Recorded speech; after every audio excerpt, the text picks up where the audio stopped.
Hey, what's up, Reefers? I'm Reefer Matt, and welcome back to the Reef Cave. Today we're going to take a look at the 75-gallon SPS tank because it's this tank's 5th birthday today. I can't believe how much time has gone by. There's been a lot of successes and some failures with this tank, and I can't wait to share them with you. Let's have a look. Alright, so let's talk about the tank itself. This is a 75-gallon marine land aquarium. I got it from PetSmart, and it came with the stand and some glass lids and stuff. And I think I paid around 300 bucks for it at the time, 5 years ago. And it's been great. I've had no issues with this tank whatsoever. The reason why I went with this tank is because I found it was a good value and it's glass. And I happen to like fully framed tanks. I don't like the rimless. Mainly because when I clean the tank, I don't want splashes going everywhere. You rimless guys know what I'm talking about. So I really enjoy the fully framed tanks. And I guess I'll start from the bottom here because a lot of people ask me about my sump. And my sump is just a 29-gallon aquarium. I think it's just an Aquarium aquarium. And really no frills in here. I gotta fix my little Chaeto basket real quick. I see. I got a little basket of Chaeto and some dragon's breath, if I can focus in on it right there, which I probably got to harvest today. And just a little LED grow light in that fixture. And everything's done at GFCI, so don't worry. And I also got that kind of tied up so it can't really fall in the water too much. I got a Simplicity skimmer in here. I found that at a good value too. It's a DC skimmer. It's got all the bells and whistles, but it wasn't that much really. It was something like 200 bucks, so that was a good deal too. And both of my, this is just I think this is yeah, this is a triple return because there's my emergency over there. So there you can see all three of them there. The two main drains just go into one sock here. And I got a full siphon on the first one. It just kind of trickles out of the second one. And that last one's over there, so if I'm getting water coming out of my emergency drain, then I'll know it. So it'll make a lot of splashing and stuff. So that was set up like that on purpose.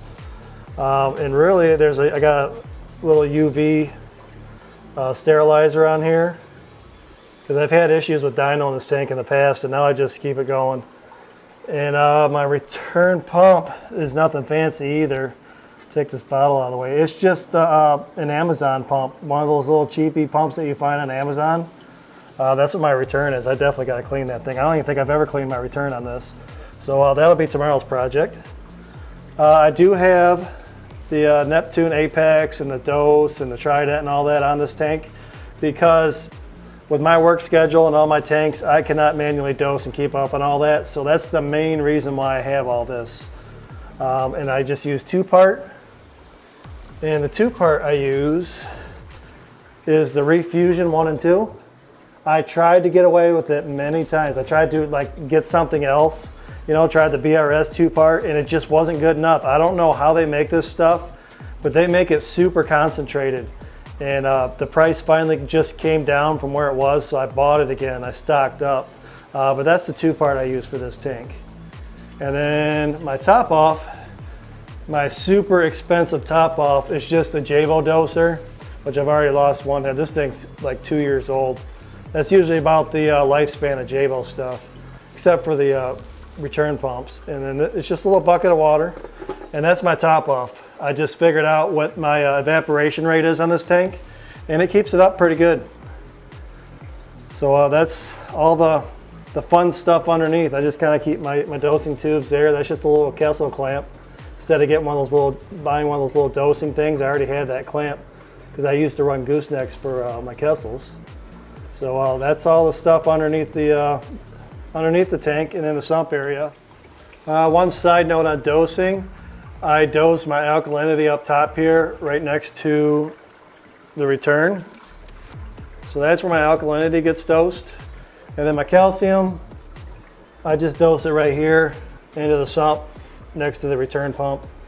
So they're sort of in two different spots, and I just make sure they're not dosed at the same time, obviously, so there's no precipitation. And the reason why it looks blue is because I recently took out the sand here, because I had black sand, which I don't suggest anybody get, because black sand is volcanic ash and it has iron in it. So if you use one of those mag float scrapers or whatever, and you're cleaning your glass, if you pick up some of that, and I've done it, I'll see if I can focus in on it, you will scratch your glass. I got a scratch. There it is. See that scratch right there? If I can focus. That was from that sand, and I have a few others too. I was just, just cleaning the glass, and all of a sudden, you hear a little, and you're like, what was that? And then you look and you go, oh no. See, I got one there and I got one here. So just be aware of that. I don't suggest black sand. If you do, I'll show you the scraper I use for that. Sorry about the darkness here. I'm not going to edit this out. But I use this flipper scraper here because it's got little replaceable blades, or you can use a credit card. And I just, manually use this, so that way it's not magnetic, it's not going to pick up anything. But now that I'm removing the sand, if I decide to leave it out, I might go to a mag float and go back to a magnetic scraper. I do have to frag a lot of this out before I do that though. This is almost touching the glass here. This obviously is, so I want to frag all this out and frag a lot of this. I just don't know what I'm going to do with it. But that'll lead us to the coral. Let's talk about them. So when I got my first batch of coral for this tank, I went to a frag swap and I bought like, I don't know, at least 10 frags. It was like 300 bucks worth, just buying like little $30 frags. This green slimer is one of the original, and so is this Bacillopora. And there's a few others, I think. Those might be the only two from that. Maybe the Digitata from that swap. Those are the only ones that made it, because I cycled this tank for 4 months and I didn't put anything in it in that 4 months. That's how I wanted, like I was feeding it and doing, keeping the cycle going and everything. Then I added fish, but I wanted this thing to be ready for SPS. In my first go around, I did not have success at all. I lost more than half of the frags. And I'll post some pictures on here too to just show you over the years. This thing just started off with little frags in it. But I lost a lot of them up front just because I don't think the tank was mature enough. Even though it was cycled, it wasn't mature. I didn't have any, ammonia spikes or anything like that. It was just a matter of the tank being mature. And also me too. I was new to SPS, and it's a matter of getting your alkalinity and everything else stable. So that was why I think that I didn't have success then. Over the years, I've added different coral that I've gotten from a few buddies. A lot of these came from my buddy Jay, like this Leptocerus here. I'm sorry, this Leptocerus here, this Pavona here, and actually this Montipora right here, this Castaway Montipora. I got that from Jay too. This Monty Cap here. I just came over and he was just like, "Here you go," and he broke off a piece and and handed it to me basically. So Jay's a really cool dude. He hooked me up with a lot of the SPS, and he taught me that, if you're going to do SPS, it's a lot easier to do an SPS only tank because of the parameters that SPS require and the flow requirements and everything. It's hard to please everybody when it comes to coral. So soft coral might not do so good in this tank. So that's why I went with all SPS, is because I wanted my best chance of success. All right, so what I chose for rock in this tank was just that, I don't know if it was carob sea or not, but it's just basically dry rock. Nothing special, it's just a man-made rock. I think I bought something like 80 pounds maybe, is what I put in here. But I did something a little different with my rock, and I don't know if it was a good idea or not, but I put it in the middle of the tank, and I didn't glue it or nothing, I just stacked it. And as you can see here, it's starting to, the coral's starting to get really close to the glass again. But in the back also, you can see the gap there. And the reason why I did that was for flow. So flow can go all the way around the rocks and circulate rather than having dead spots in the back. That's why I did it that way. And luckily, knock on glass again, I haven't had any issues with the rocks tumbling over or anything like that. And nowadays, the coral are the glue. Like, I couldn't take these things apart right now if I wanted to without breaking out the coral. So it worked out. It's just, every year or so, I got to come through and I got to frag, these guys here. The stuff grows really close to the glass. And then I just got to figure out what to do with the frags. But that's just something that I have to do as far as upkeep with this tank because of the way I stack the rocks. All right, so now I'm gonna explain the lighting on this tank. This is probably where I'm gonna leave my lighting journey. I have 4 Kessel A360X lights, and they are on a Reef Bright 4-foot XHO fixture. And here's the top. The reason for 4, this is only a 4-foot tank. So the reason why, first of all, the reason why I got 4 Kessels was because I wanted a nice even spread. And I was watching them BRS videos and they're like, oh yeah, if you're only doing this much, in a mixed tank, 2 will get you by. But if you want an SPS tank, 4 is really what you want. So I went ahead and bought a par meter, and that was basically right. I just par mapped the tank and I wanted a nice even spread. So that's why I went with the 4 Kessels. Now, the most recently, I just got this Reef Bright fixture, I don't know, a few months ago. That's a new addition because the coral colonies grew out so much and they were getting a lot of shading underneath here. So that's why I got the Reef Bright fixture. The Kessels are great, but they're more like street lamps. They're not like a blanket of light, basically, because they're little pucks and the light beams angle out on a diagonal like that. So that's why I got the Reef Bright fixture, was to fill in those shadows from that street light effect, and that really helped a lot. And what I did, so I didn't overlight my tank, is when this Reef Bright fixture is on, I have my Kessels turned down. I leave the Reef Bright fixture on 100%. It came with a dimmer, but I don't use it. And I dial my Kessels down to about 35% at noon, which is the time that this Reef Bright fixture turns on. It turns on from noon to 6. So that's my peak lighting for the tank.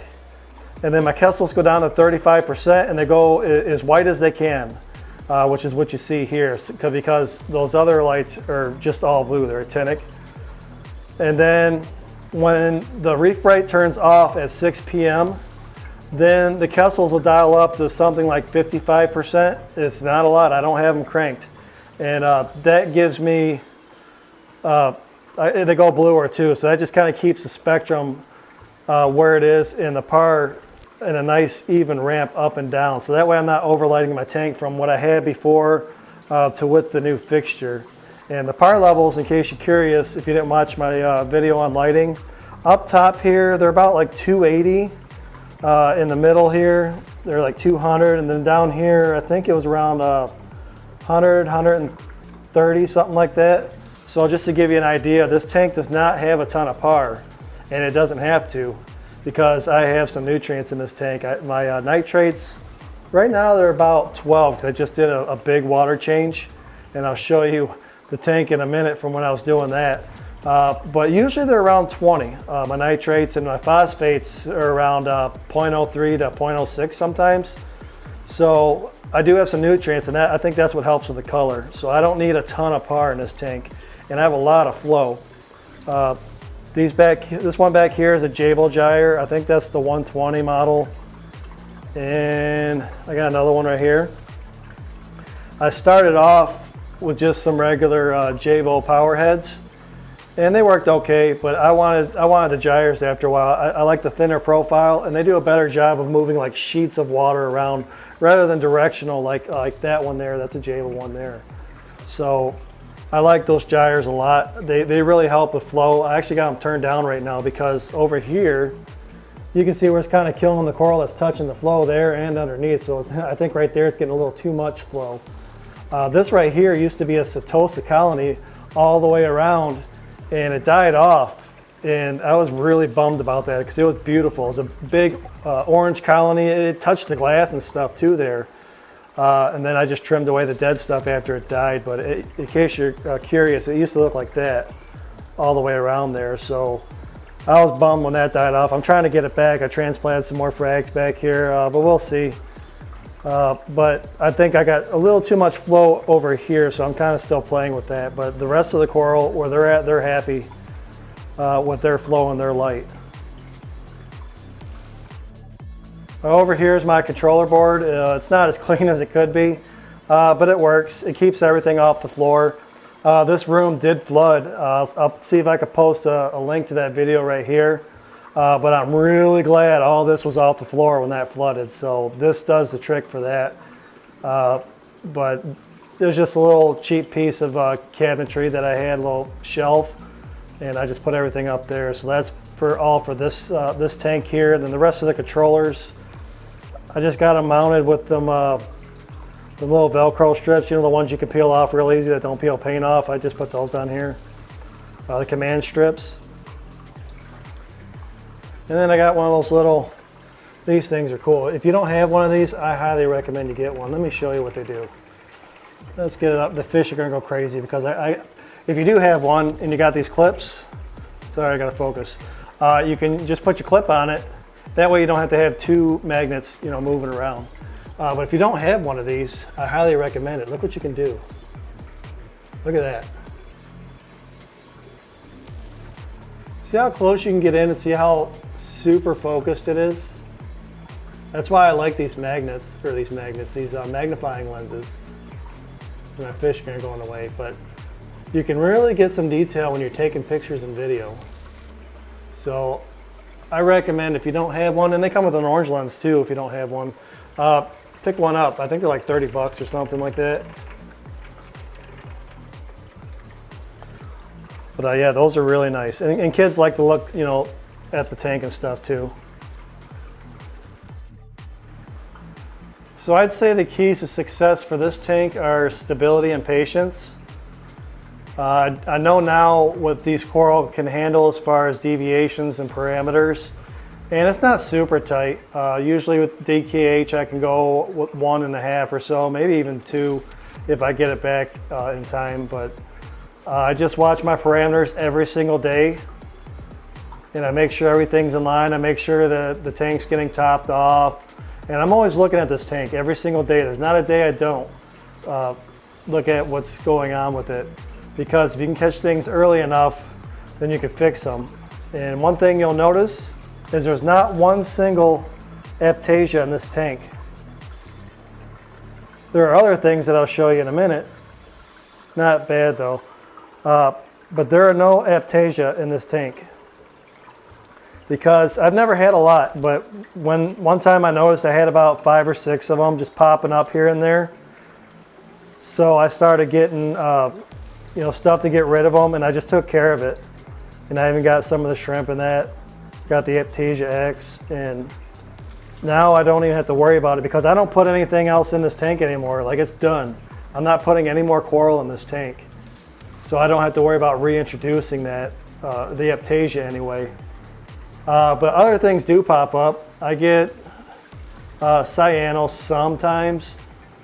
I get, every once in a while I'll get dino if my UV lights, if the bulb needs to be changed. I'll get some little strings of dino every once in a while, which is just the Ostreopsis, which is one of the easier ones to get rid of. So that's not so much of an issue. And I'll take the lids off here. By the way, these are too thin, but these are polycarbonate lids. I had thicker ones that I'm using on another tank right now, but that's what I use for lids. I like the polycarbonate because it doesn't scratch as easy and it's tougher. Like, you can actually bend this stuff and it won't break. It's what they make bulletproof glass out of too. But I'll show you a top view of this. I'll take these off and I'll show you what I noticed today when I was doing a water change. So now that I got the tops off, like I mentioned, I have this tank on the apex. Don't worry about my mess there, I gotta pick that up. But I also have this on the Equidot to make it hands-free. So I like to turn out the flow when I feed the tank, and also obviously when I'm doing maintenance like water changes. Instead of going around and pressing a bunch of buttons and stuff, all I have to do is say, Alexa, turn off main tank. Starting feed cycle sleep. And basically what that does is it initiates a feed cycle that I created, which turns off all the pumps and everything on this tank. And I have it set for a long time. I can't remember, but this one I manually have to turn back on, but you can also program it to whatever time you want, and everything will automatically turn back on in a certain sequence and everything too. So now we got that off, I want to show you what I found today. See that on my overflow there? That's Biropsis. I seen that on there. I was like, I haven't had Biropsis in this tank in a long time. So I'm gonna have to get the fluconazole out, a little light dose of that. And first I saw it over here. Let's see if I can zoom in on that. So that's what Biropsis looks like. It looks like little ferns.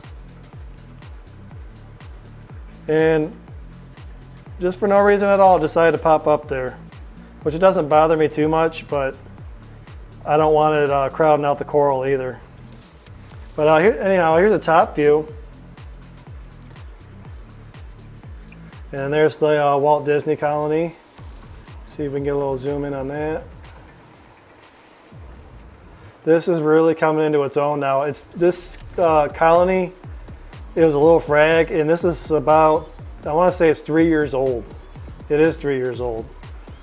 So it's not a super fast grower, but it's finally getting branches,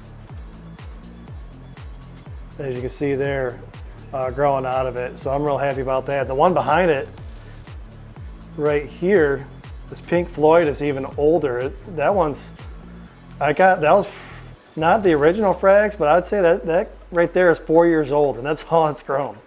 So that's starting to get a little bit there, as you can see, but it just goes to show you that, you know, coral, they don't grow out real fast sometimes. So this guy over here, this green slimer, I fragged a lot, but it's growing back again. So there's a top view of the tank. And as you can see, you can kind of see how the coral get along and everything. But this is how I like to look at my tank to see what's going on with it. Like, I can't see that Biropsis there, you know, from this view. So I like to take the lids off every once in a while and see what's going on. And you can really see it up here. And then this Hollywood Stunner right here, I got a while ago, and I temporarily put it in this tank. I believe it was when I got my first frag tank, and I wasn't quite ready for it, and I didn't want to keep it in here. Well, a piece grew on the rock, and I forgot about it. So that's there. I'm going to have to take that out too, but that's a cool coral too.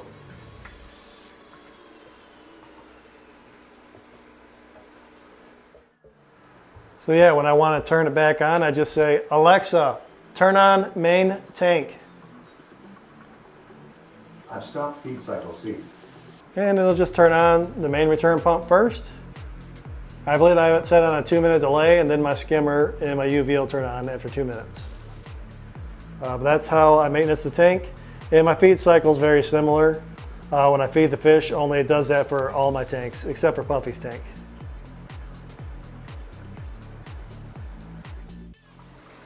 And so as the tank comes back to life here with all the pumps turning on, I just want you to know that, you know, if you're new to reefing or if you're curious about trying SPS corals, a tank like this is very achievable for you.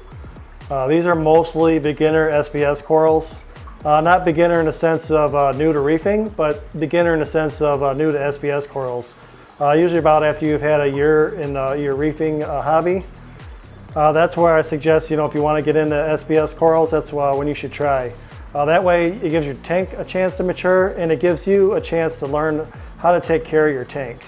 But that's why I created this channel, was to help everybody get a tank like this or better. Really, there's a lot nicer tanks out there than this one.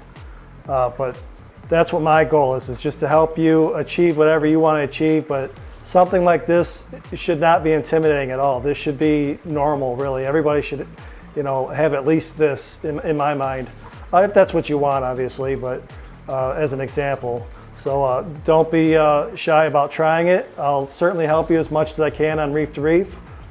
But